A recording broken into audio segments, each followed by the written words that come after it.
Shalom familia, gracias por acompañarnos en un estudio más aquí en la Biblia en su contexto.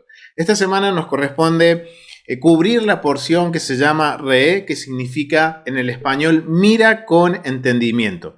Es una porción bastante interesante que comenzamos a cubrirla en el estudio de Restaura el Alma, que se titula Habrá siempre pobres en medio de vosotros, que empezamos a estudiar el capítulo 15 de esta porción, porque recuerden que esta porción va desde Deuteronomio capítulo 11, verso 26, al capítulo 16, verso 17. Y en el estudio de Restaura el Alma, que cubrimos los mandamientos en la porción, cubrimos el capítulo 15. Así que los invito a que vayan, lo vean, se suscriban a la Biblia en su contexto, busquen los estudios de Restaura el Alma y puedan repasar los mandamientos uno a uno de los que hemos podido cubrir en cada porción semanal, con el propósito de restaurar nuestra alma y alegrar nuestro corazón, familia, que es la mejor herramienta que el Eterno nos ha dado para tener sanidad interior, para poder tener una restauración completa de nuestro ser. Así que los invito a que vayan y vean esos estudios. Y hoy vamos a continuar con esta porción, pero quiero enfocarme en el capítulo 13. Nos vamos a enfocar en el capítulo 13, que es muy conocido este capítulo porque habla de los falsos profetas. Y no vamos a tocar este tema del falso profeta, qué es un falso profeta o quién será un falso profeta, porque ya lo hemos cubierto, así que también te invito a que vayas y busques ese estudio del ciclo pasado que se llama ¿qué es un profeta o quién es un profeta? Y ahí ahondamos un poquito más para descubrir quién es realmente un profeta bíblico. Sino que en este caso, en esta porción hay bastantes mandamientos que podemos cubrir y varios temas que queremos cubrir, pero me gustaría centrarme en algo que es repetitivo en casi todo el libro de Deuteronomio. Recuerden que el libro de Deuteronomio es una recordación, es un recordatorio.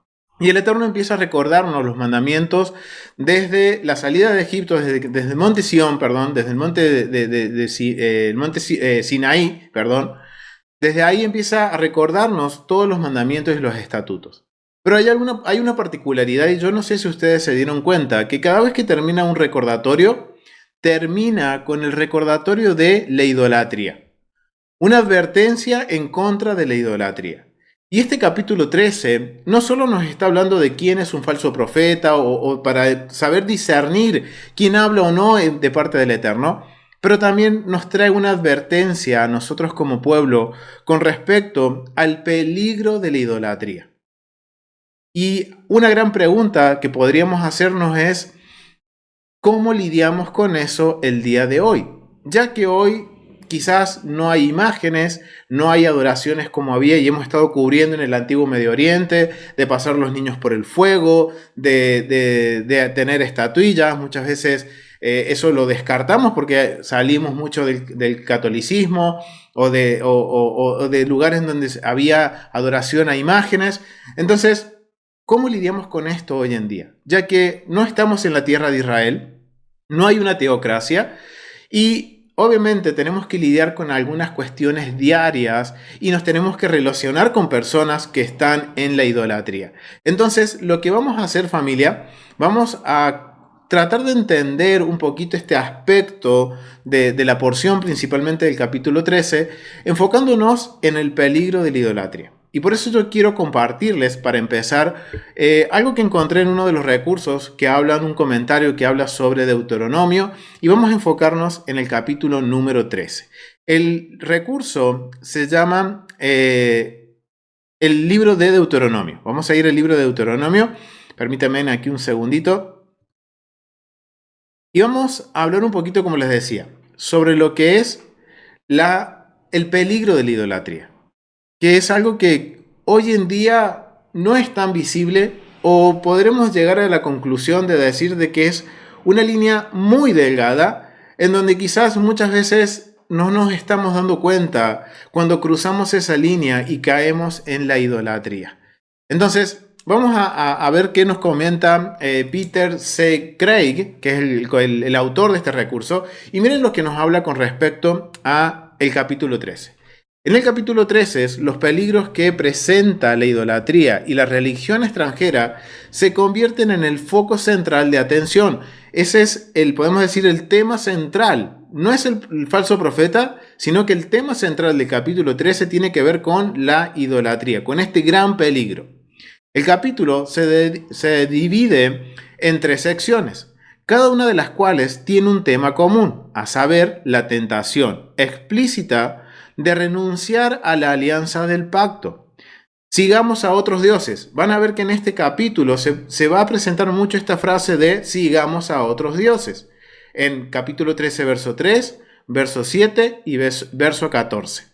Si esto se repite más de 2 veces, familia, quiere decir que es algo importante, algo que nosotros tenemos que prestar atención, y el Eterno está siendo bien directo con nosotros al decirnos que tengamos cuidado con la idolatría y tengamos en cuenta esta frase: sigamos a otros dioses.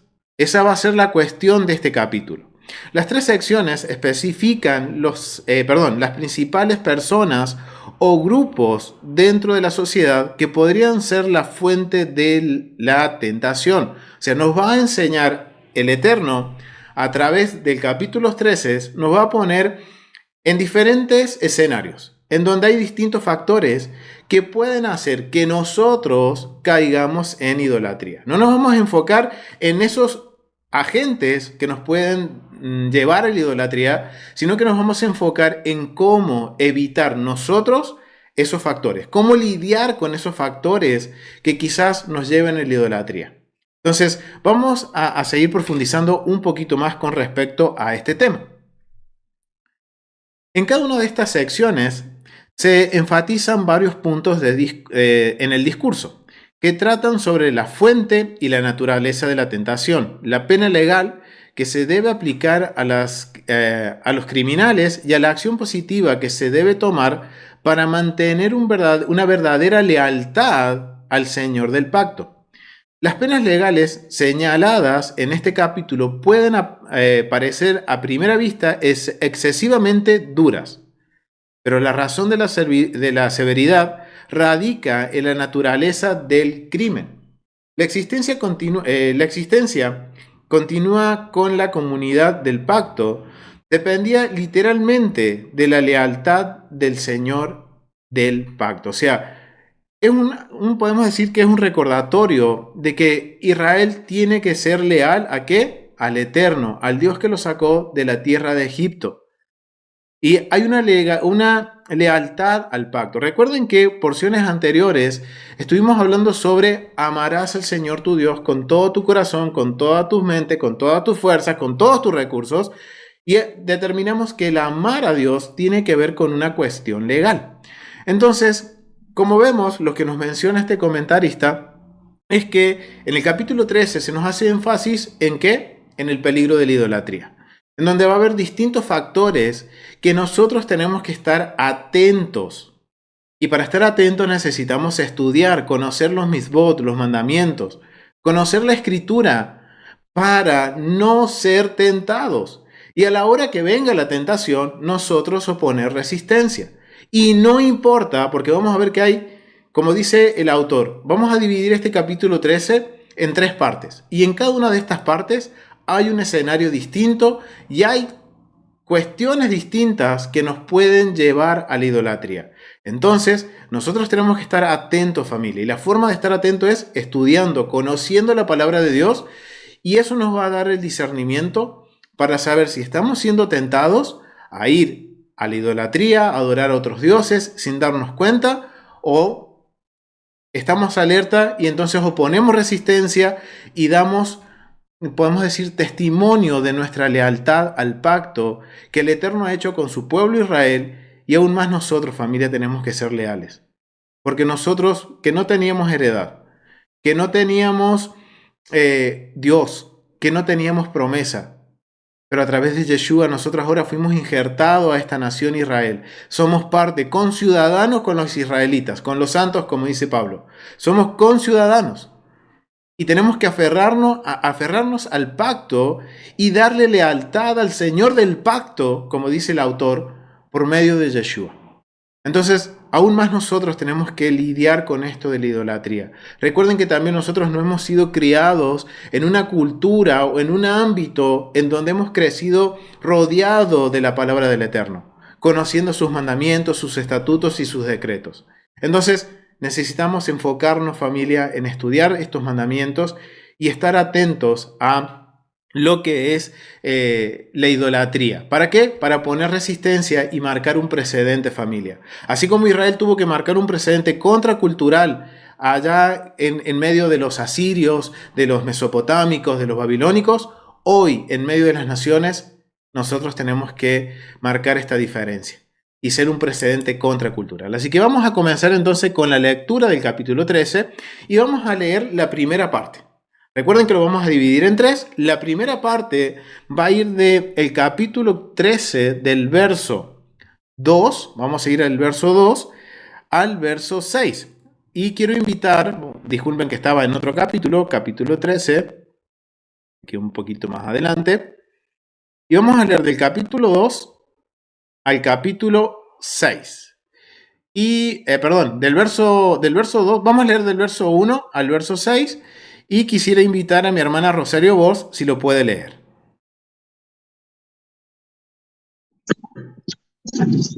¿Me escucha, pastor? Sí, mi hermana, fuerte y claro le escuchamos. Ahí está. Capítulo 13, verso Del 1. 1 al 6.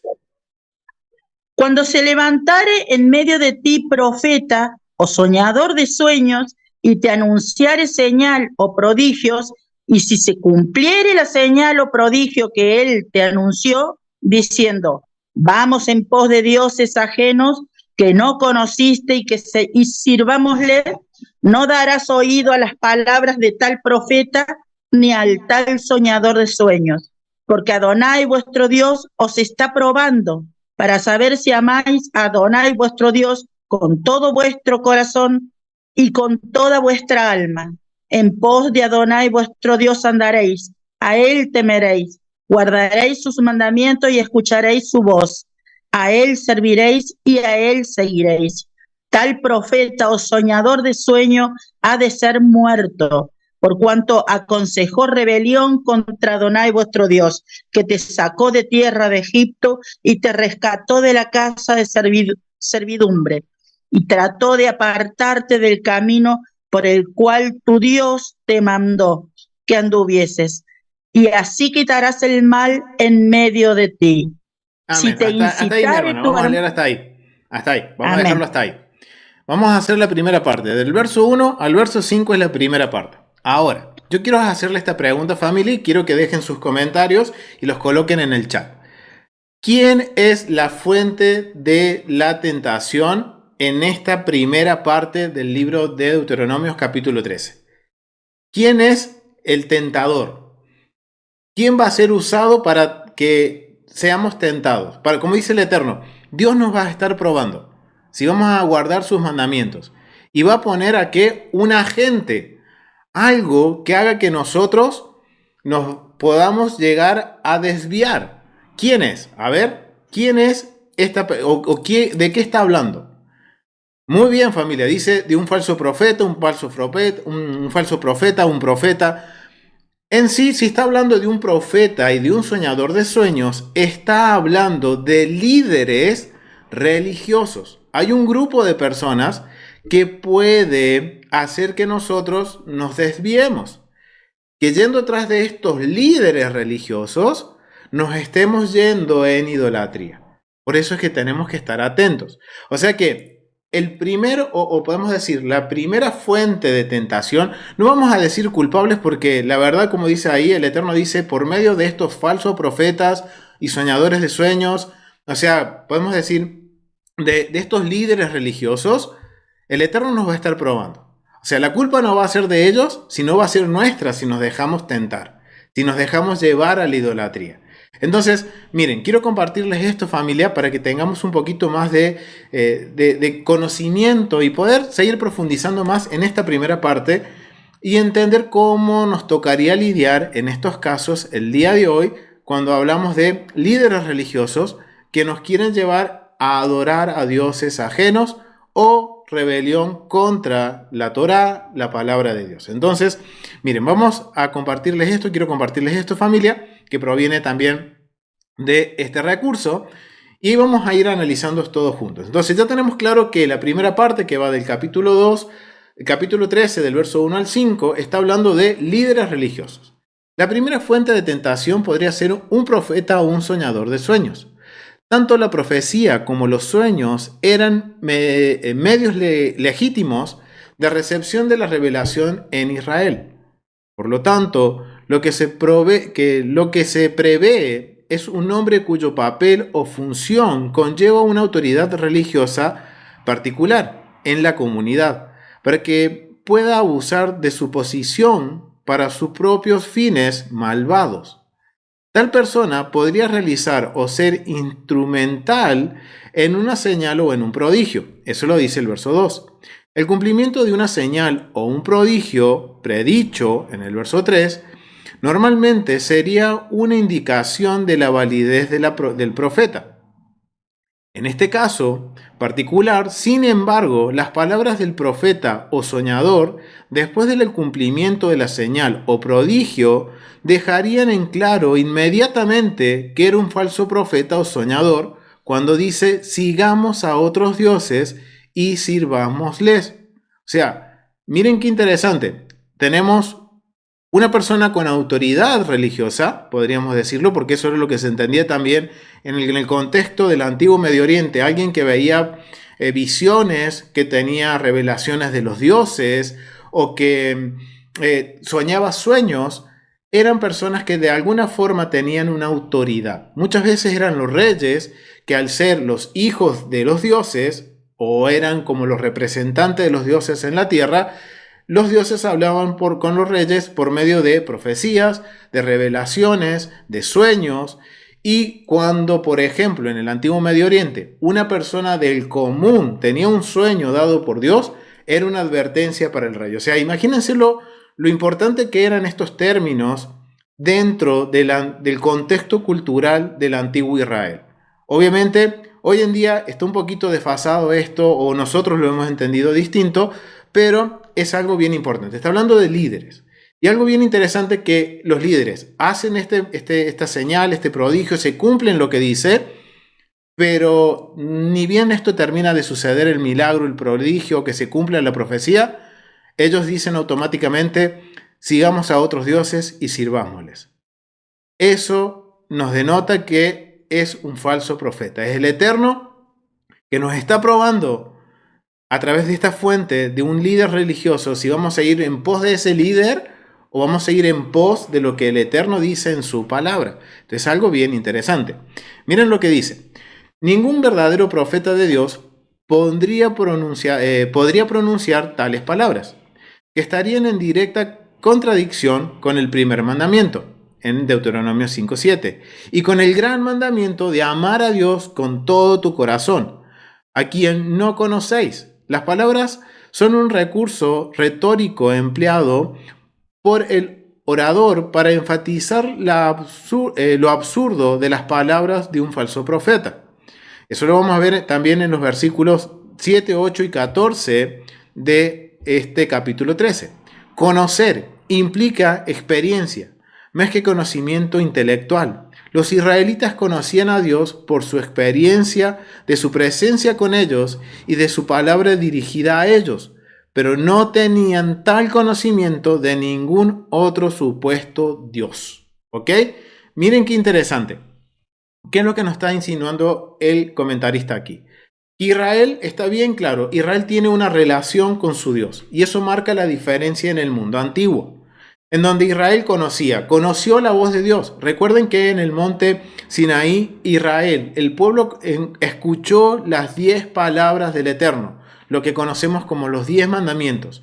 Tuvo una experiencia, una teofanía con el Eterno. Experimentó durante 40 años la presencia divina de Dios con una columna de nubes y una columna de fuego durante la noche que los acompañaba en todo su peregrinaje durante los 40 años. O sea que Israel debía de conocer la presencia de Dios y discernir fácilmente cuando una persona se estaba alejando de la presencia, en este caso tratando de llevar al pueblo a adorar a dioses que no conocían, porque ellos conocen a un Dios que los sustentó durante 40 años. En el desierto vieron sus señales y sus prodigios, vieron el mar abriéndose en dos, Y bueno, en este caso era una generación que no lo vio, pero sabemos que quedaron remanentes de la primera generación quienes transmitieron todos estos milagros. Es decir, Israel tenía un conocimiento pleno en lo que es una experiencia con el rey.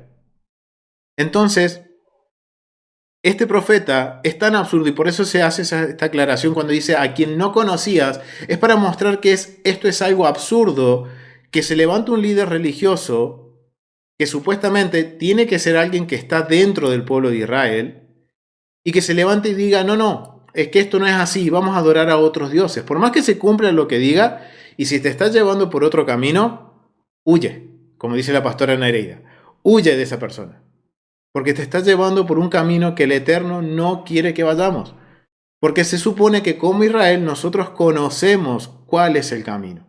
Y eso es lo que está diciendo aquí el comentarista. Esto es algo bien interesante.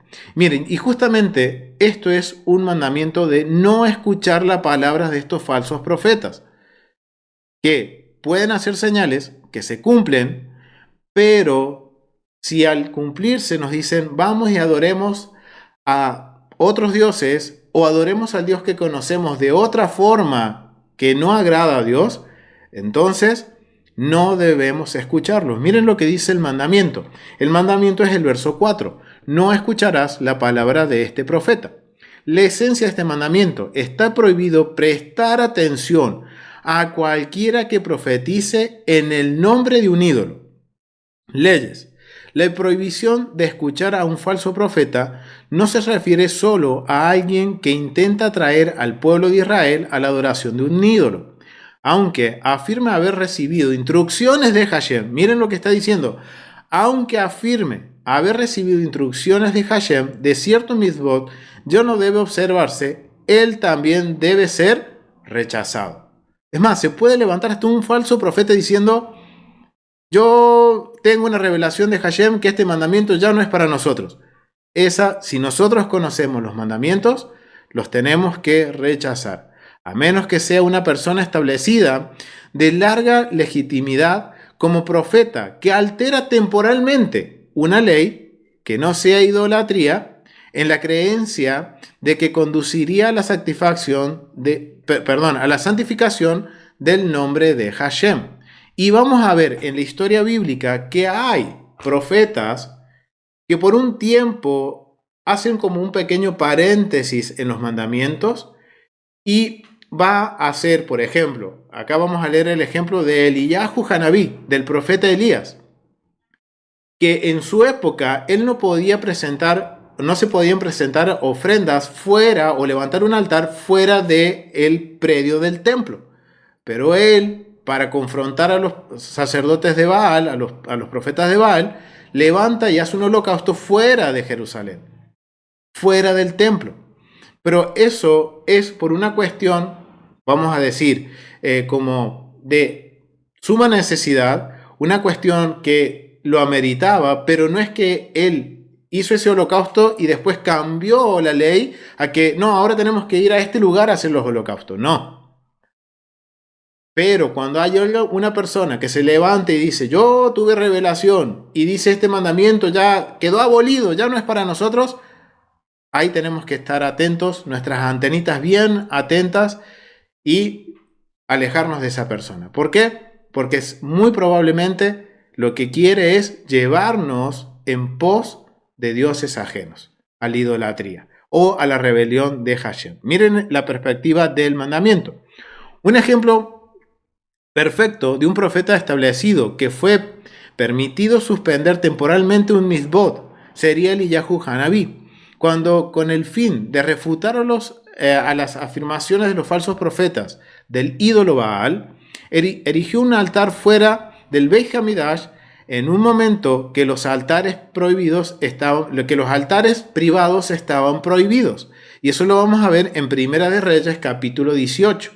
Y vamos a ver cómo él levanta un altar, presenta un holocausto, que eso cuando estudiamos el templo sabemos que solamente se tenía que hacer dentro del templo, dentro del Beit Hamidash, él lo está haciendo fuera.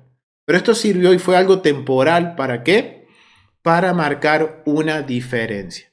Él no cambió nada, solo que él lo levantó, él hizo el sacrificio, para glorificar el nombre del Eterno. Pero el servicio continuaba dentro del templo, en este caso, y continuó siendo así hasta la destrucción en el año 70 en la era común. O sea que él hizo como un paréntesis y ahí ahora era para qué, para defender el nombre del Eterno. Por eso no se le consideró pecado, una transgresión al mandamiento, y tampoco se lo tomó como un falso profeta. ¿Por qué? Porque él puso el nombre en alto del Eterno, desafiando a los falsos profetas de Baal, y donde el Eterno le dio, miren, recuerden que cuando él levanta el altar, el Eterno responde y envía fuego del cielo que consume el agua y que consume el animal que había puesto en el altar. Es decir, que el Eterno aprobó ese acto que quizás quebrantó un mandamiento por una fracción de tiempo, pero era para glorificar el nombre del Eterno. Miren lo que dice Humash con respecto a esto, los falsos profetas. Después de advertir en contra de las tentaciones de la idolatría y de sus prácticas, Moshe volcó su atención al tipo de fenómeno que podría arrastrar a Israel a cometer tal insensatez. Y Esdras dice esto: en circunstancias extraordinarias, un profeta comprobado tiene el derecho de derogar un mandamiento de la Torá en forma temporal, como lo hizo Eliyahu Hanabí, el profeta Elías, cuando realizó una ofrenda en el Monte Carmelo, lejos del templo de Jerusalén. Primera de Reyes, capítulo 18. Este pasaje habla de la excepción a la regla. Toda persona, incluso alguien que ha sido reconocido como un profeta, demuestra ser su falsedad si declara haber sido enviado por Dios para abrogar por cualquier forma de idolatría cualquier mandamiento o desviarnos a través de un ídolo. Ese es un falso profeta. Lo mismo es aplicable si argumenta que algún precepto de la Torá debe ser derogado permanentemente. Y esto es un comentario que proviene del Tratado de Sanedrín 89a del Talmud. Nuestra fe no se basa en milagros, dicen los sabios, y es inmune a ellos. ¿Qué quiere decir con esto? Esto es bien interesante lo que los profetas, acá mejor dicho, los sabios nos están enseñando. ¿Qué nos enseñan? Que va a haber ocasiones, y vamos a ver en la historia bíblica, que hay profetas que hacen, como les decía, un paréntesis en donde son una excepción a la regla, pero después el servicio continúa, por ejemplo, en el templo. Pero se van a levantar también personas que van a tener una revelación, que dice aquí, dice que van a tener una declaración de Dios de abrogar un mandamiento de cualquier forma, ya sea para llevarnos a llevar a otro ídolo, adorar a otro ídolo, o adorar a Dios como adoran las naciones, o directamente abolir un mandamiento. Eso es un falso profeta. Y el Eterno dice, aléjense de eso. Y por más que haga maravillas, los sabios dicen, nuestra fe no se basa en milagros. ¿Qué quiere decir esto? No es que los milagros estén mal, sino que básicamente nosotros no nos tenemos que dejar deslumbrar, dicen los sabios, nos están dando a entender, con el milagro, que se cumple o no se cumpla. Tenemos que ver más allá digamos, del acto o de la profecía que se cumple. Tenemos que ver más allá del asombro, familia, y tener los pies bien puestos sobre la tierra. Y ok, vemos que se cumple, vemos que se hace una señal, un prodigio, no nos deslumbremos de eso, no nos dejemos llevar por la imagen o la apariencia, sino que demos 2 pasos hacia atrás y analicemos más a profundidad. Bueno, ok, se hizo el milagro, se cumplió la profecía, se cumplió la señal, pero ok, ¿cuál es el propósito? Y nos vamos a dar cuenta que puede llegar a pasar que aparezca después del milagro, la señal o la confirmación que nos diga, este mandamiento no es para nosotros. O no, vamos a adorar a Dios de esta forma porque así adoraban las naciones y bueno, así vamos a hacer lo mismo. Los sabios nos dicen, nuestra fe no se basa en milagros, se basa en hechos concisos. Sí, el milagro va a suceder, pero tenemos que ver más allá del milagro. Eso nos enseñan los sabios. O sea, algo bien interesante que tiene que ver con nuestra fe, porque nuestra fe no es basada en las cosas que vemos, sino es basada en lo que creemos y conocemos del Dios de Abraham, Isaac y Jacob, del amor que nosotros tenemos a Él, su lealtad. Por más que no veamos milagros, y esto es bien interesante, porque si aún no vemos milagros, ¿vamos a creer en Dios? Yo quiero preguntarles esto, familia. Aunque no veamos milagros, aunque no veamos señales y prodigios, aunque no veamos maravillas que suceden delante de nuestros ojos que no podemos explicar, ¿creeremos en Dios o no creeremos en Dios? ¿O necesitamos que haya milagros para creer? Esa es una pregunta que tenemos que hacernos, familia. Y los sabios nos enseñan, y la Torá nos enseña a tener una fe firme, que haya o no haya señales, haya o no haya milagros, nuestra fe, tenemos la certeza de que existe un Dios que creó el cielo y la tierra. Y que ahora por medio de Yeshua nosotros somos parte de ese pacto. Y Él nos ha adoptado, el Eterno, como parte de su pueblo.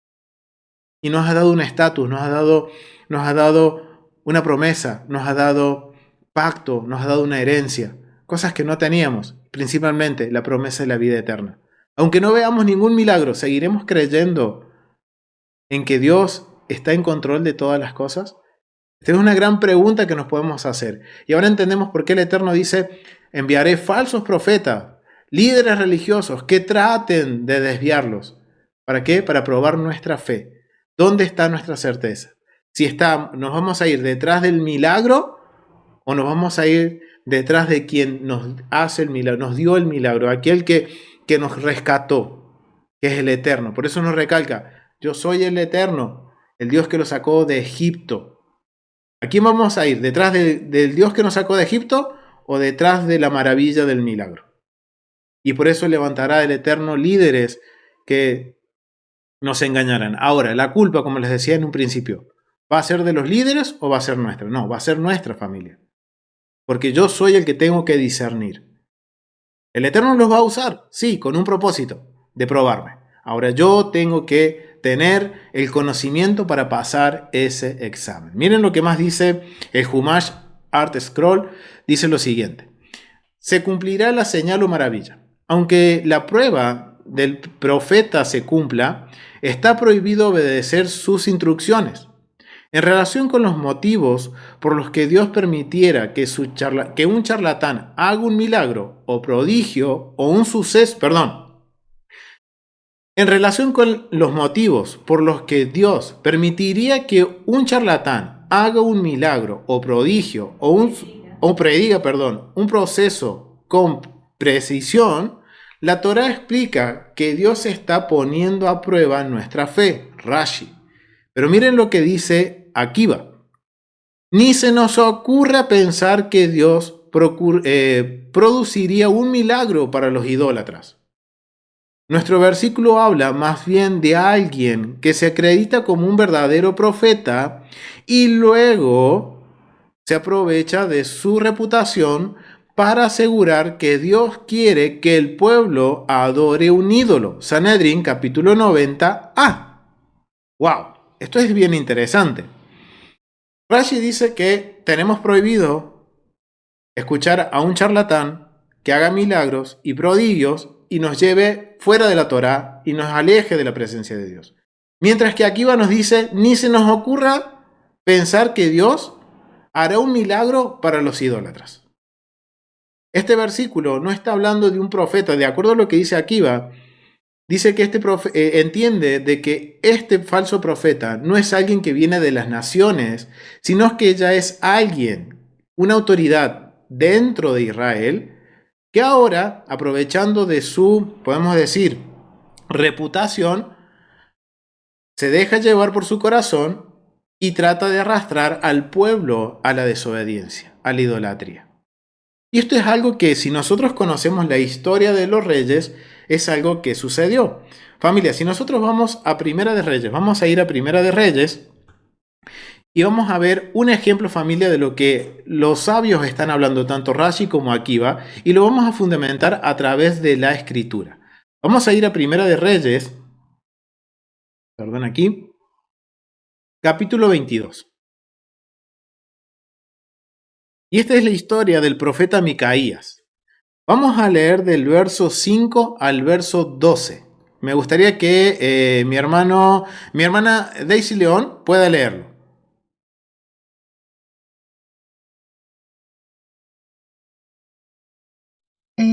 Listo, dame un segundito.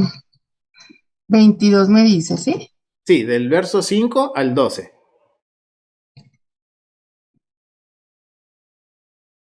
Listo. Del 5 al 12. Entonces, voy a leerlo desde la Biblia versión israelita nazarena de las Sagradas Escrituras, ¿sí? Amén. Dice, del 5 al 12. Entonces dice acá, pero Jehosafat le dijo además al rey de Israel, por favor, consulta primero la palabra de Yud-Heh-Vav-Heh. Así que el rey de Israel reunió a los profetas, unos 400 hombres, y les preguntó, ¿marcharé a la guerra contra Ramot de Gilad o desistiré? Ellos respondieron, marche, que Yud-Heh-Vav-Heh la entregará en manos de su majestad. Entonces preguntó Jehosafat, ¿no hay aquí algún otro profeta de Yudhebabhei mediante el cual podamos consultar? Y el rey de Israel le respondió a Jehosafat, hay otro hombre por medio del cual podríamos consultar a Yudhebabhei, pero yo lo aborrezco, porque nunca me profetiza el bien, sino el mal. Es Micayahu, hijo de Imla. Pero Jehoshafat respondió, no hable así, su majestad. Entonces el rey de Israel llamó a un oficial y le dijo, trae pronto a Micayahu, hijo de Imla. El rey de Israel y Jehoshafat, rey de Yehudá, vestidos con sus vestiduras reales, estaban sentados cada uno en su trono, en la era a la entrada de la puerta de Sumó, y todos los profetas profetizaban delante de ellos. Sidiquía, hijo de Keana, se había provisto unos cuernos de hierro y decía, así ha dicho Yud-Heh-Vav-Heh, con estos en vestiduras a los aramitas hasta acabar con ellos. Y todos los profetas profetizaban de la misma manera, diciendo, marche contra Ramón de Gilad y triunfe. Yud-Heh-Vav-Heh la entregará en manos de su majestad. Amén. Gracias, mi hermana Daisy León. Miren qué interesante. Tenemos la historia del rey de Israel y el rey de Judá. En donde, miren qué interesante. Dice que aquí el rey Josafat le dice al rey de Israel, Josafat era el rey de Judá, y le dice, consultemos, miren lo que le dice el rey. Te ruego que consultemos hoy la palabra de Adonai. Entonces el rey de Israel reunió a los profetas, como cuántos profetas, cuántos fueron los profetas que reunió el rey de Israel, como 400 profetas supuestamente de Adonai.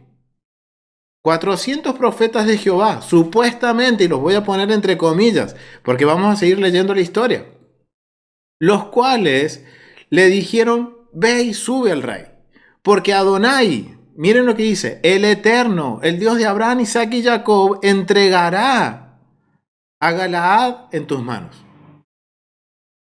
Pero, miren qué interesante, Josafat, y miren, podemos estar nosotros conectando ahora a Josafat con Deuteronomio capítulo 13. Josafat no se dejó engañar, al parecer eran 400, la multitud de profetas de Dios hablando, diciéndole al rey de Israel, ve, sube, pero Josafat dijo, ¿hay aún aquí algún profeta? Miren lo que dijo Josafat, miren lo que dijo Josafat, familia.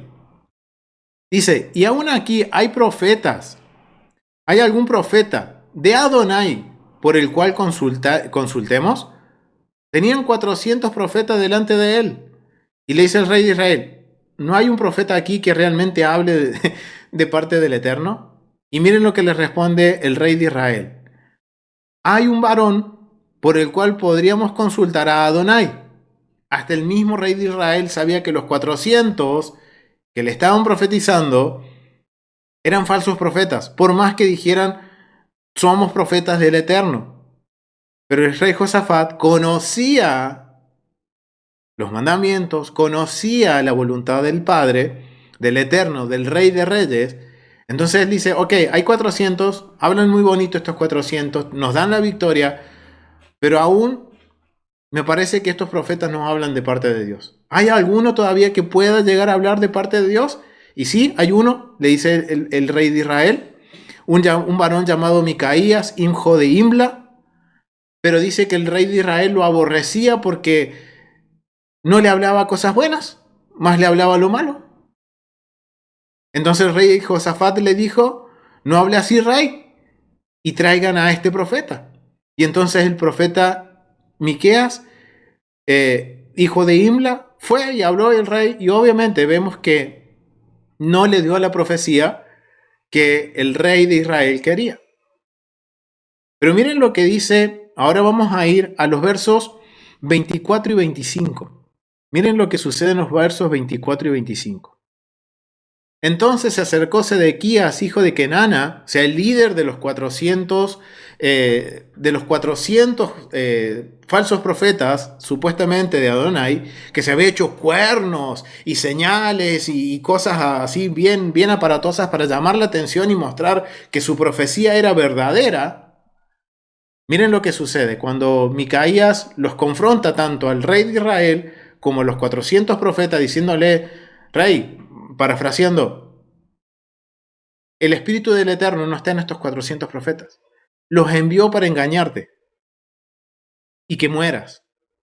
Entonces miren lo que sucede en el verso 24. Entonces se acercó Sedequías, hijo de Kenana, y golpeó a Micaías en la mejilla diciendo, ¿por dónde se fue de mí el Espíritu de Adonai para hablarte a ti? Y Micaías respondió, he aquí, tú lo verás en aquel día, cuando te irás metiendo de aposento en aposento para esconderte. O sea, miren que estaba realmente convencido Sedequías de que el Espíritu de Dios estaba en él, pero no estaba en él.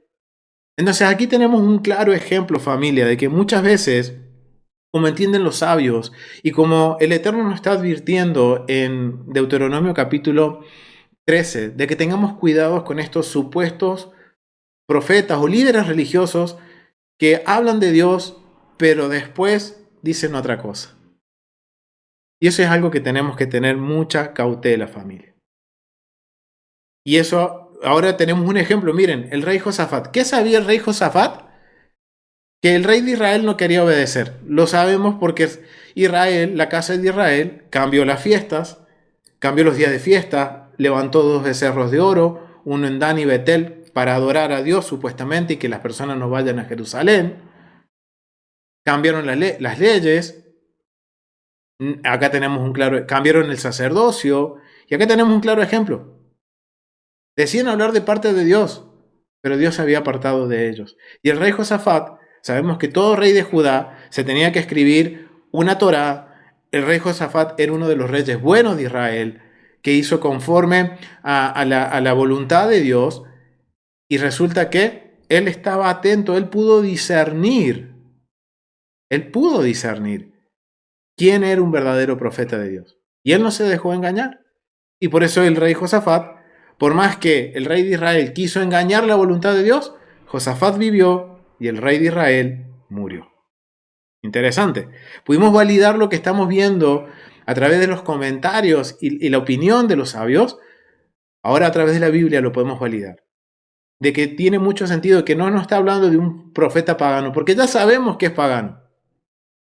El problema es cuando está dentro del pueblo de Israel y tiene una autoridad y te lleva a adorar a dioses ajenos. Entonces ya encontramos la primera fuente de donde puede provenir la causa de que el pueblo se vaya en pos de la idolatría. Ahora vamos a leer la segunda parte, vamos a descubrir la segunda fuente, podríamos hablar, de idolatría o de dónde puede germinar la idolatría. Y este es un poquito más delicado. Y por eso quiero que vayamos a leer Deuteronomio. Vamos a ir a Deuteronomio capítulo 15 y vamos a leer del verso 7 al verso 12. y me gustaría que mi hermana Ofelia Lidia pueda leerlo. Sí, claro que sí, Shabbat Shalom a todos. Del 7 al Shabbat 12. Shalom, mi hermana. Ok.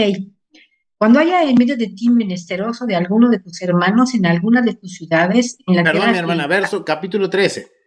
Yo ya estaba Tres. pensando en la otra enseñanza. 13 del verso 7, del verso 6 al verso 12. Ok.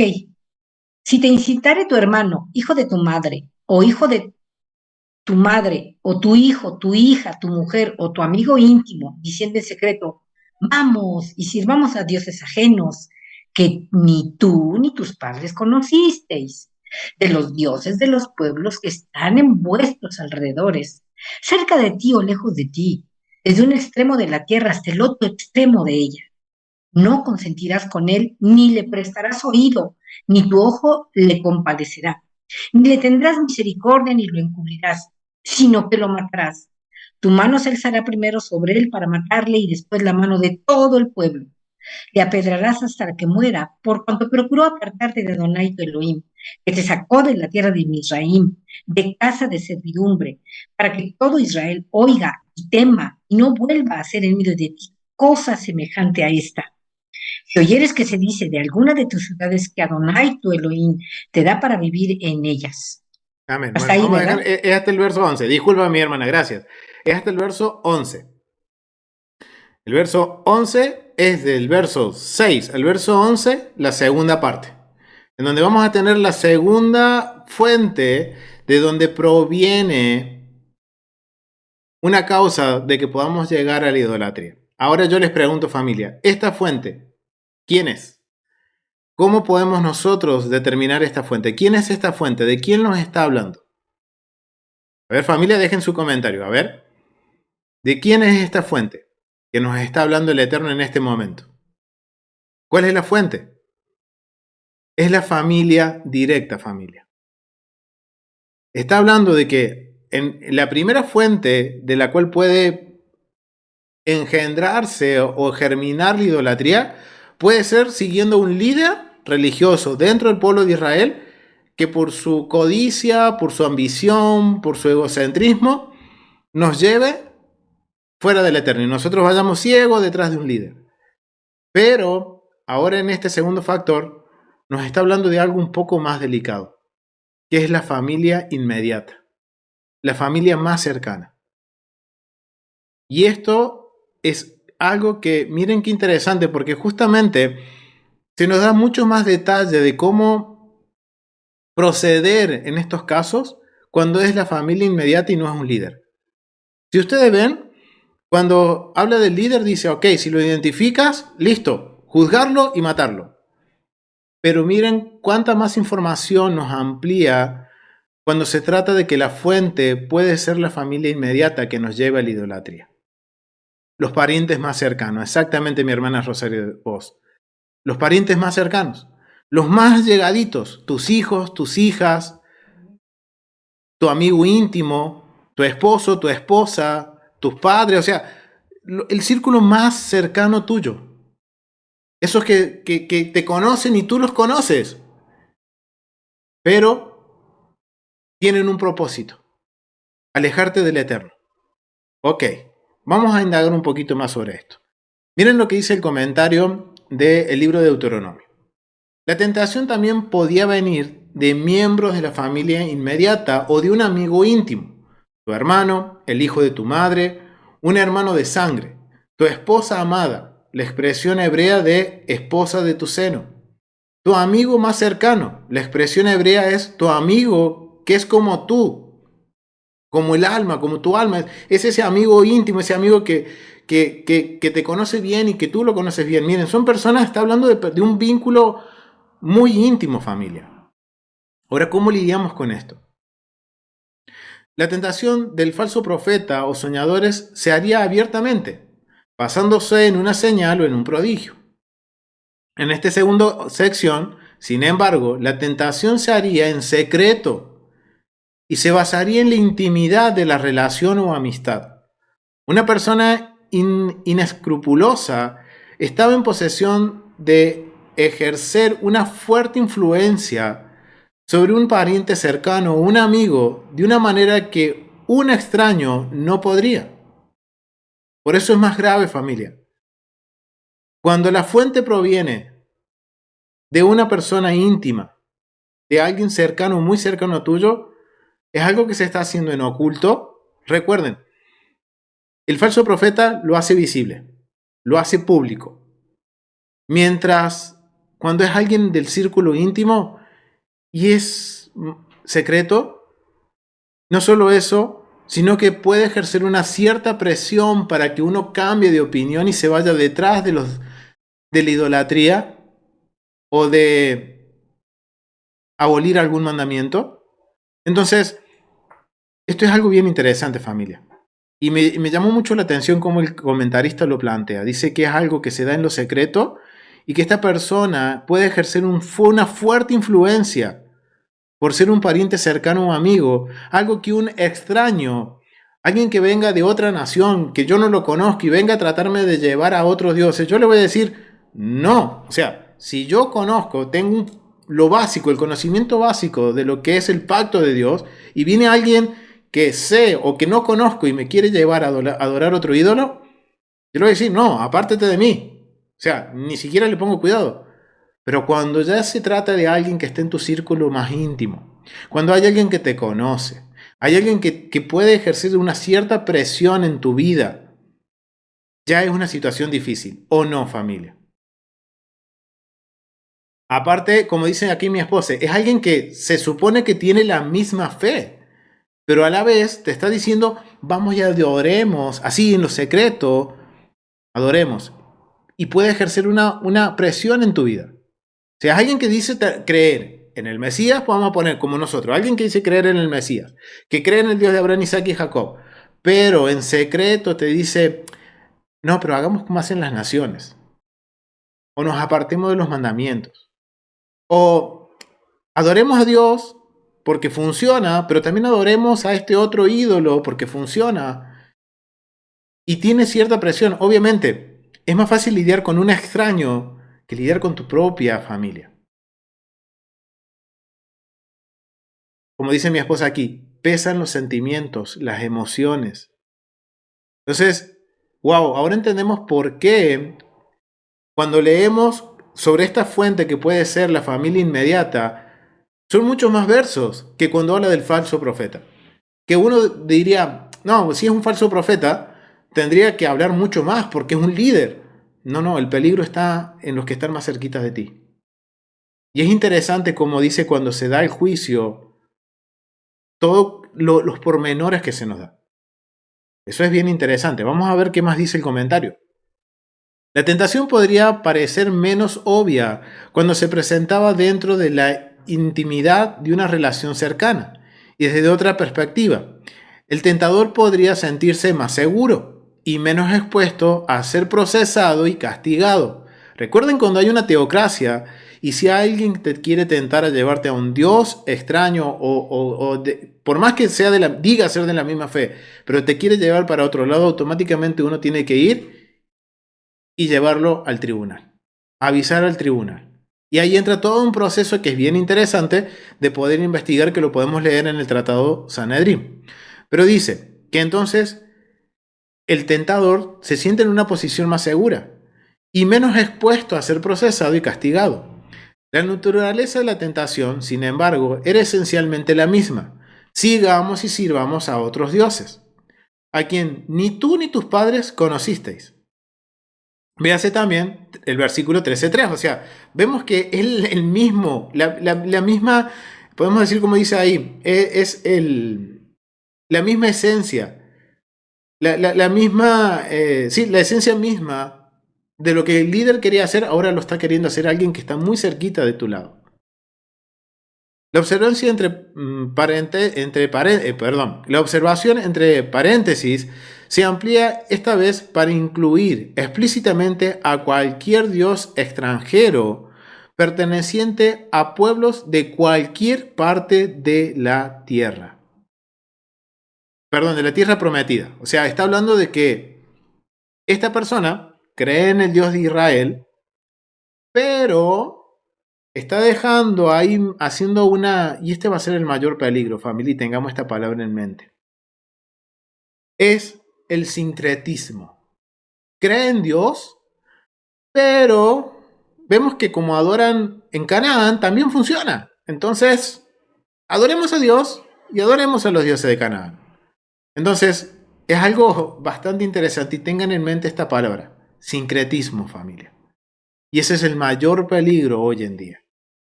Y este sincretismo puede venir principalmente por la familia inmediata. Es el mayor peligro que podemos ver, familia. Vamos a seguir viendo qué dice el comentario. La observación entre paréntesis se amplía esta vez para incluir explícitamente a cualquier dios extranjero perteneciente a pueblos de cualquier parte de la tierra prometida. El tratamiento prescripto para la persona de quien se originó la tentación es esencialmente el mismo que del falso profeta o soñador, pero se enuncia de forma más completa. Esto es bien interesante, no solo por razones de énfasis, sino también para eliminar cualquier excusa que pudiera surgir sobre la base de la intimidad de la relación entre el tentador y el tentado. No cederás a él. Verso 9. Aunque la tentación de hacerlo podría ser muy fuerte, desde la presión psicológica que podría ejercer sobre la base de una relación íntima, no le escucharás. En el verso 4 dice exactamente lo mismo. No lo mirarás con compasión.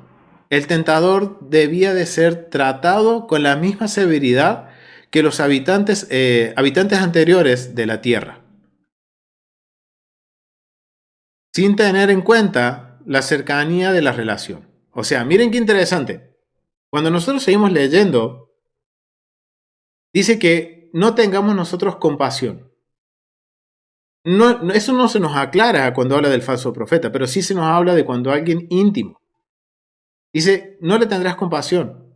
El tentador deberá ser tratado con la misma severidad que los habitantes anteriores de la tierra. ¿Por qué? Porque se entiende que te quería llevar a adorar a los dioses de la tierra, que estaban de los cananeos, sin tener en cuenta la cercanía de la relación. No lo encubrirás. Y es como decía mi esposa, aquí juegan mucho los sentimientos y las emociones. Si es alguien muy cercano, uno tiene que aprender a lidiar con eso y no hay que encubrirlos. El pueblo no solo debía resistir la tentación, sino que también debía llevar al tentador ante la justicia. Ceder a la tentación sería un pecado, pero no ocuparse de la fuente del mal también sería un error. El propósito del tentador era, en efecto, socavar la unidad y la lealtad de todo Israel. Aquí ya no hay comparación si era un líder religioso o es una persona más del círculo íntimo mío que me quiera llevar a adorar a otros dioses. El propósito es el mismo. El propósito era, en efecto, socavar la unicidad, romper la unicidad del pueblo, la lealtad de Israel al pacto. Y sabemos que cuando Israel rompe el pacto, sobre nosotros caen las consecuencias negativas por la desobediencia. O sea, miren cuál era el propósito de esta persona. Pero incluso si no lo hacía, ejercía enormes presiones sobre su familia inmediata y sus amigos. Al resistir la tentación, la familia estaba entonces en la posición, de tener que dejar de lado su amor natural por el ofensor y tratar con él bajo la ley. O sea, aquí no se trata, familia, de emociones, sentimientos, yo te aprecio, te quiero, ok, yo te quiero, te aprecio, pero lamentablemente lo que estás haciendo, me estás tratando de llevar a adorar a los dioses de las naciones y eres parte del pueblo también y me estás tratando de llevar, yo te quiero y porque te quiero, vamos ante los jueces. Porque yo no puedo permitir que tú te descarríes y que a mí me descarríes. Porque miren, empieza algo tan básico que es la relación familiar.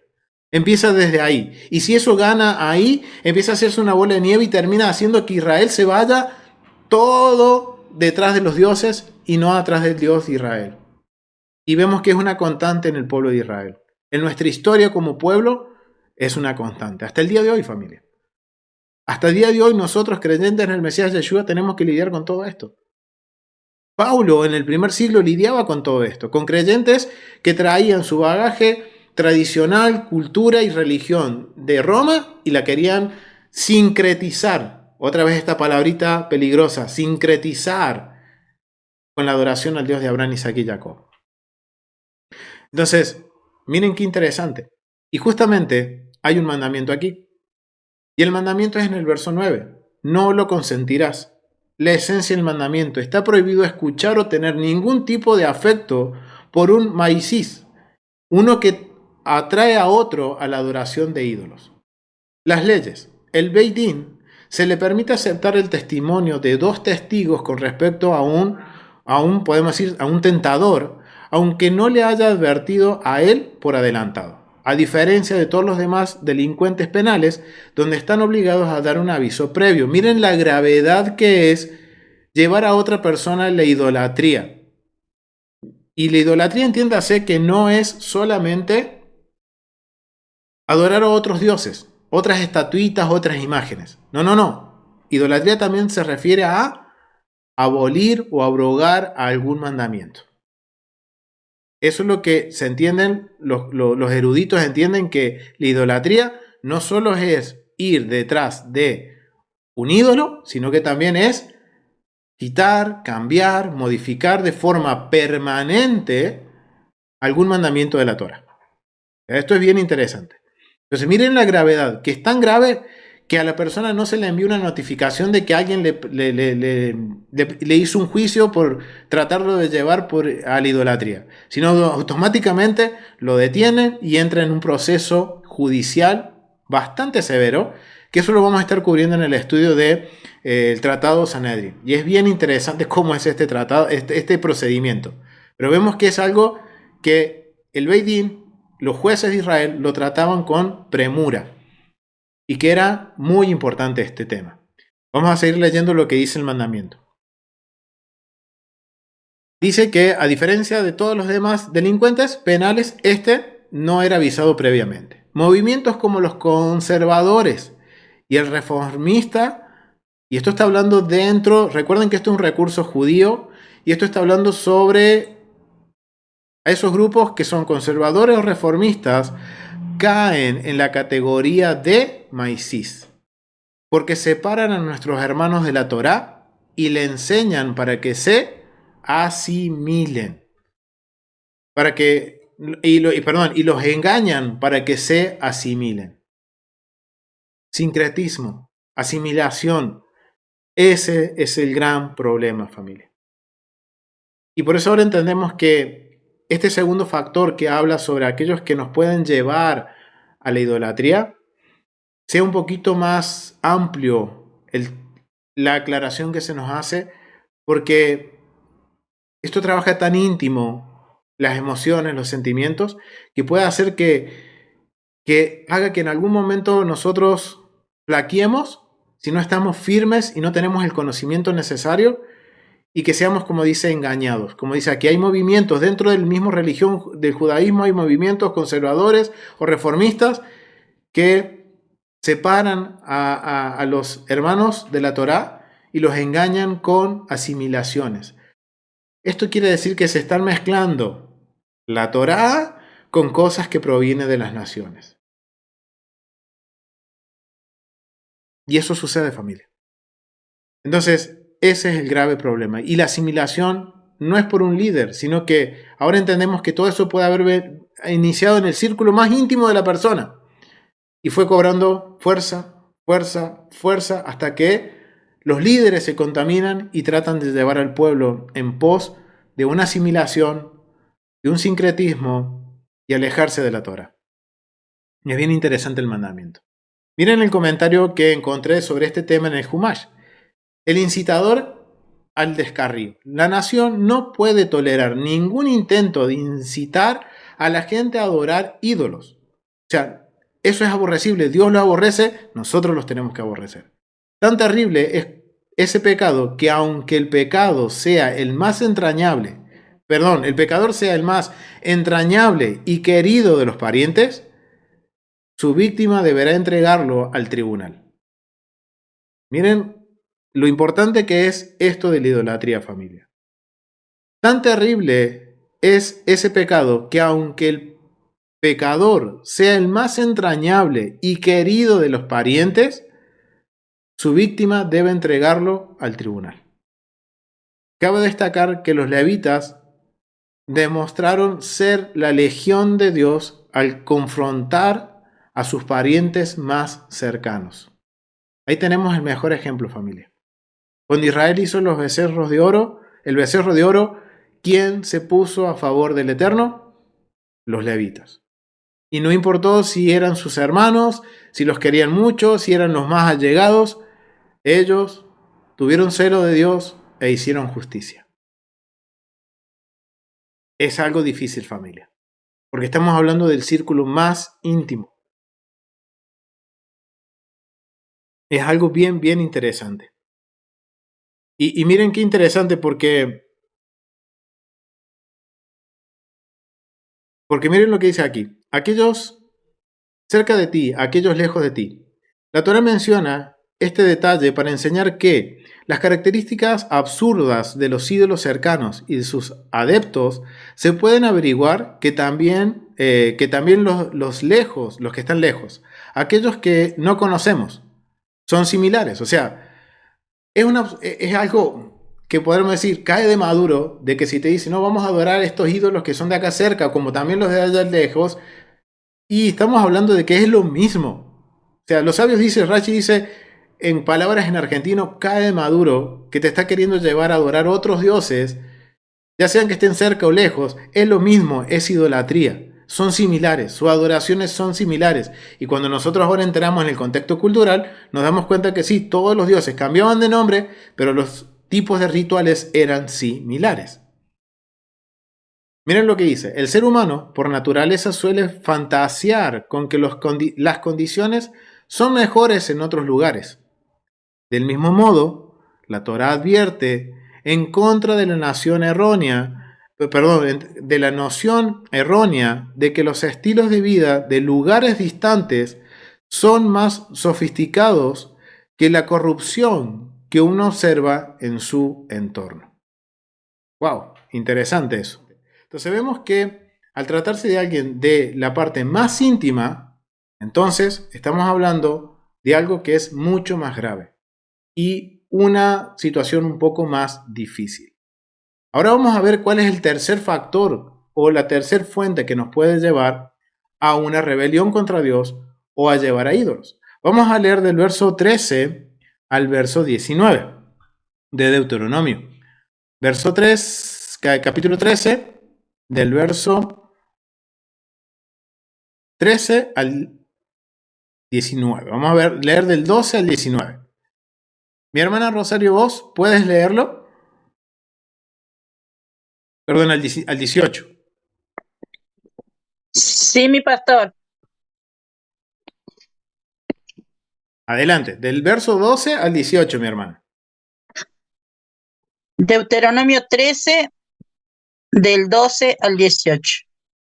Amén. Si oyeres que se dice de alguna de tus ciudades que Adonai tu Dios te da para vivir en ellas, que han salido de en medio de ti hombres impíos que han instigado a los moradores de su ciudad, diciendo, vamos y sirvamos a dioses ajenos, que vosotros no conocisteis.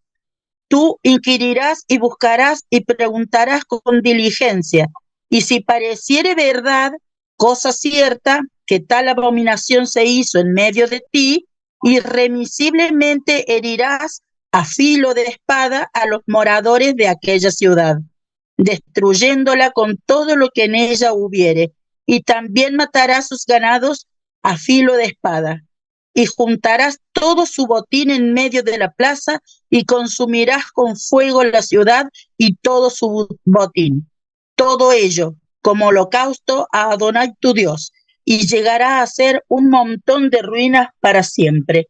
Nunca más será edificada. Y no se pagará a tu mano nada anatema para que Adonai se aparte del ardor de su ira y tenga de ti misericordia y tenga compasión de ti y te multiplique como lo juró a tu padre. Cuando obedecieres a la voz de Adonai tu Dios, guardando todos sus mandamientos que yo te mando hoy para hacerlo recto ante los ojos de Adonai tu Dios. Amén. Muchísimas gracias, mi hermana. Miren qué interesante cómo termina. Y no se pegará a tu mano nada del anatema, o sea, nada de lo que sea aborrecible para Dios, nada de eso se nos pegará. Interesante. ¿Para qué? Para que Dios tenga misericordia de ti, tenga compasión de ti y te multipliques como lo juró a tus padres.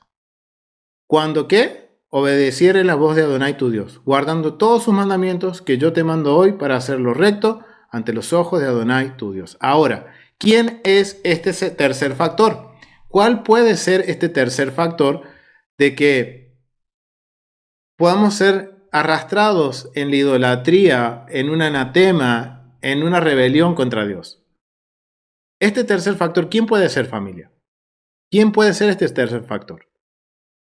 Y esto es lo interesante, familia. Mire, este tercer factor puede ser unos revolucionarios urbanos, alguien, un movimiento social, un movimiento ideológico que surge dentro del pueblo, dentro de Israel, pero su propósito es alejarnos de Dios. Otra vez, sincretismo. Estamos hablando de revolucionarios y esto nos hace acordar a esos revolucionarios del socialismo, justamente de eso, familia. Salen del mismo núcleo de una nación con ideas que van en contra de la propiedad privada y afectan a todos. Y el que no lo sigue, a mano dura lo hacen seguirlos. Bueno, aquí sucede exactamente lo mismo con lo espiritual. Se levanta un grupo dentro del pueblo de Israel, dentro del cuerpo del Eterno, del Mesías. Se levanta ahora un grupito revolucionario y que trata de llevar a las personas a la idolatría. Miren el comentario con respecto a este. En esta tercera sección se contempla una situación ligeramente diferente. Aquí el crimen de idolatría ya se ha cometido en gran escala y se dan medidas sobre los medios para tratar con esa apostasía en gran escala. Si oyes decir que en una de tus ciudades, y eso está hablando de que ya, miren, empezó en la familia, llegó al líder religioso y ya esto fue que hizo que toda la ciudad se fuera en idolatría. Entonces, si uno escucha que una ciudad se fue toda en idolatría, uno tiene que ir al tribunal y que tomen cartas en el asunto. El sentido puede ser que la apostasía en una ciudad en particular se vuelva generalmente conocida en toda la tierra, o que se lleva un informe al Tribunal Central sobre el estado de cosas en una ciudad, que el Señor tu Dios te va a dar. La declaración de que la ciudad que se vuelve apóstata es parte del don de Dios, el don de Dios enfatiza aún más la naturaleza atroz del crimen. O sea, ya no estamos hablando que es de una persona, ya no estamos hablando de que es un grupo que sigue a un líder, sino que ya estamos hablando algo más grave, mucho más grave, que ahora que empezó algo tan pequeño, terminó ahora manifestándose a gran escala en llevar a una ciudad a la idolatría. Ciertos hombres malvados, dice en el verso 14, el hombre es, en el hebreo es hombre, los hijos de Belial. En tiempos del Nuevo Testamento, el sustantivo se usa como un nombre propio, Belial, prácticamente sinónimo de Satanás, 2 Corintios 6.5. 2 Crónicas 6.5. Aunque en sus más antiguo probablemente era un sustantivo general. O sea, en el uso más antiguo de la palabra Belial, tiene que ver no con un nombre propio, sino con un sustantivo. Alguien que es Belial, Satán, en el hebreo es un adversario, un contrincante, alguien que va en contra de, ¿ok? Cuya etimología es incierta. El significado, sin embargo, es bastante claro. Estos hombres son malvados en el sentido de que se les describe como personas que tuvieron éxito en su intento de apartar a una ciudad de la verdadera fe, de la verdadera certeza en el Dios de Abraham, Isaac y Jacob. Estamos hablando de que es un grupo de personas que está tratando de llevar ahora a toda una ciudad en pos de la idolatría.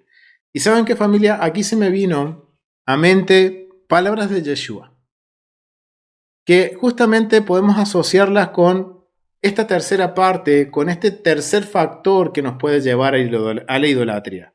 Vamos a ir a Mateo, vamos a ir rapidito a Mateo, capítulo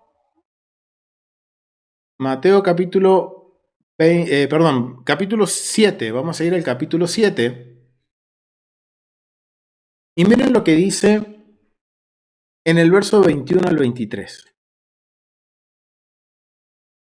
Miren lo que dice Yeshua. No todo el que me dice, Señor, Señor, entrará en el reino de los cielos, sino el que hace la voluntad de mi Padre que está en los cielos. Muchos me dirán en aquel día, Señor, Señor, ¿no profetizamos en tu nombre? ¿Y en tu nombre echamos fuera demonios? ¿Y en tu nombre hicimos muchos milagros? Ok, ¿de qué está hablando Yeshua? Podemos conectarlo, ahora que nosotros conocemos el vocabulario, de cómo, digamos, el Eterno nos plantea las fuentes que nos pueden llevar a la idolatría, de cómo tenemos que actuar. Ahora conocemos los mandamientos. Yeshua está conectando exactamente lo mismo, diciendo, hey, tengan cuidado con aquellos que dicen, miren lo que dice Yeshua, me dirán Señor, Señor, profetizamos en tu nombre echamos demonios y en tu nombre hicimos muchos milagros. ¿Y qué dice Yeshua? Verso 23. Recuerden, estamos hablando con un contexto de Deuteronomio capítulo 13. Verso 23. Entonces les declararé, nunca os conocí, apartaos de mí, hacedores de maldad. Ahora es interesante ver lo que significa o lo que se tradujo como maldad del griego. Miren, acá tengo la notita. Es la palabra anomia. Miren lo que dice acá. Anomia, propiamente anarquía. Estamos hablando, miren, de lo que recién habíamos hablado. Un grupo revolucionario, un grupo anárquico, anarquía. Una violación, una transgresión ¿de qué? De la ley, ya sea humana o divina. En el Nuevo Testamento, principalmente, esta última, propiamente dicha es Primera de Juan, miren, otra vez que se dice, Primera de Juan 3:4. Todo aquel que comete pecado infringe también la ley, pues el pecado es infracción a la ley. La mejor definición de lo que es anomia a través de la Escritura. Por implícito y del hebreo pecado, inequidad, lo vamos a ver también, miren, en Mateo 23:28. Así también vosotros, por fuera, a la verdad, os mostráis justos a los hombres, pero dentro estáis llenos de hipocresía e iniquidad, anomia, en contra de la ley. Mateo 24:12. Y por haberse multiplicado la maldad, el amor de muchos se enfriará. Maldad. El amor, recuerden algo legal. Eso es bien interesante. Está hablando de anomia. Romanos 4:7. Diciendo, bienaventurados aquellos cuyas inequidades son perdonadas y cuyos pecados son cubiertos. Ok, y eso es por Yeshua. Se dice de la apostasía de la fe cristiana. 2 Tesalónicas 2:7. Porque ya está en acción el misterio de la inequidad. Solo que hay quien al presentar porque ya está en acción el misterio de la iniquidad. Solo que hay quien al presente lo detiene hasta que él a su vez sea quitado de en medio. Ok, es interesante y esto proviene del léxico griego en inglés del Nuevo Testamento de Blossmiel. Ok, miren qué interesante. Entonces, miren, Yeshua está usando podemos decir las mismas palabras que vemos en Deuteronomios 13 para decir, ok, ojo con aquellos que te lleven fuera de la ley, que te lleven fuera de la voluntad de mi Padre que está en los cielos.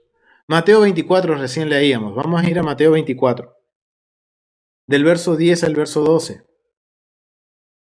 Muchos tropezarán, vamos a leer del 9. Entonces os entregarán a tribulación y os matarán, y seréis aborrecidos de todas las gentes por causa de mi nombre. Muchos tropezarán entonces, y se entregarán unos a otros, y unos a otros se aborrecerán. Y muchos falsos profetas se levantarán, y engañarán a muchos. Y por haberse multiplicado la maldad, la anomia, exactamente, anomia, los sin ley, la no haber ley, dice anomia, propiamente la condición de un sin ley, ya sea por ignorancia de ella o por violación de la misma. Desprecio y violencia de la ley, inequidad, maldad. Ok, miren qué interesante. El amor de muchos se enfriará. ¿Qué es esto el amor? Recuerden que contexto antiguo, Medio Oriente, primer siglo, amor era la lealtad. ¿La lealtad a quién? Dice de Yeshua en el capítulo 7, a la voluntad del Padre. Mas el que persevera hasta el fin, este será salvo. Y será predicado este evangelio del reino en todo el mundo para testimonio a todas las naciones, y entonces vendrá el fin. Ok. Yeshua está hablando justamente de lo que estamos hablando nosotros hoy en día. O sea, miren qué importante, familia, es este tema de la idolatría, de cuánto nosotros tenemos que cuidarnos. Ahora la gran pregunta para concluir sería, ¿cómo aplica hoy todo esto? Porque todo esto que estamos leyendo en el capítulo 13 tiene que ver cuando ya sea una teocracia, cuando la Torá ahora sea la ley de una nación, nuevamente, la de nuestra nación. Y que rija no solamente en la tierra de Israel, sino va a llegar a un punto que va a regir en todas las naciones. Y esto se va a tener que aplicar en todas las naciones. Ahora, ¿cómo lidiamos con todo esto? Primer punto, familia, algo primordial es entender la gravedad de lo que es la idolatría. Que puede ser algo tan sutil, que puede ser no solamente ir a adorar una estatuita, sino que también cambiar un mandamiento, abrogar un mandamiento. Es algo muy sutil, familia. Y eso es algo que tenemos que tener mucho cuidado. Segundo, hoy en día no hay tribunal. ¿Qué sucede cuando tenemos familiares cercanos que nos intentan llevar a esta situación? Tenemos que aprender a lidiar con eso. Y para eso yo los invito a que lean el Tratado Sanedrín. Porque en todo momento este pariente cercano, cuando leemos el Tratado Sanedrín y cómo se llevaba esto a cabo cuando era un familiar cercano, era básicamente que había que persuadirlo, a percibir a la persona de que no siga con esa idea de la idolatría. Y cuando se llegaba a un punto en que ya no se podía convencer, entonces la persona era llevada ¿a qué? Al tribunal. Entonces, hoy tenemos que aprender a lidiar con eso. Aprender a percibir, a demostrar que nuestra fe es mucho más firme. Y por último, tercer lugar, hay una línea muy delgada, familia, de separación entre la idolatría y la no idolatría. En donde, como yo les decía recién, el sincretismo es algo que tenemos que tener mucho cuidado, familia. Porque lamentablemente muchas veces no nos estamos dando cuenta de que hay cosas que se están sincretizando con nuestra fe, familia. Y que quizás son cosas que funcionan en el mundo y le ponemos nombres, las santificamos con el nombre de Yeshua, con el nombre de Dios, y las ponemos en práctica. Sí, quizás funcionan, pero nunca nos preguntamos cuál es el origen de esas cosas. Y yo estoy hablando de esto, por ejemplo, de coaching o consejerías que tienen que ver con sanidad interior, aumento de fe, principios para obtener bendición, entre otras. No quiere decir que eso sea malo. Lo malo es cuando nosotros no conocemos el método que se está usando y no nos preguntamos de dónde proviene. ¿Es algo bíblico o me están mezclando algo de Biblia con algo que funciona en el mundo? Y como funciona, lo asimilamos y lo hacemos parte de nosotros. Y ese es el gran peligro de lo que es la idolatría, familia. Que es tan sutil que no nos podemos dar cuenta, o tenemos que, mejor dicho, familia, ser bien estudiados, aprender, conocer los mandamientos, para poder entender y tener el discernimiento, para que cuando vengan estas cuestiones tan sutiles, nuestras antenitas estén atentas, para decir, ok, eso me aleja del Eterno.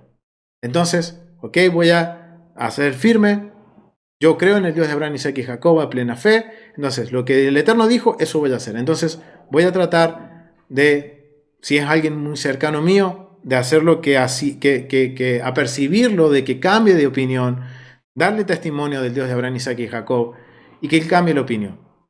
Si ya no cambia la opinión, entonces ok, mantengo cierta distancia. O sea, tenemos que nosotros mostrar nuestra fe, familia, porque estamos poniendo en riesgo la relación de pacto con Dios. Y nosotros, nuestra función como Israel es enseñar el pacto y poder nosotros ser testimonio de la lealtad a Dios. Ser coherentes con lo que digo, creo y hago. Y eso es algo que estamos aprendiendo, familia, y necesitamos aprender. Y lo vamos a dejar hasta aquí. Ha sido un gusto compartir esta porción, familia, de Deuteronomio, un poquito desafiante, pero yo les invito, familia, que sigamos aprendiendo, ciclo a ciclo seguimos aprendiendo. Así que lo dejamos hasta aquí. Ha sido un gusto, familia. Nos vemos en un próximo estudio de la Biblia en su contexto. Shalom, familia. Nos vemos.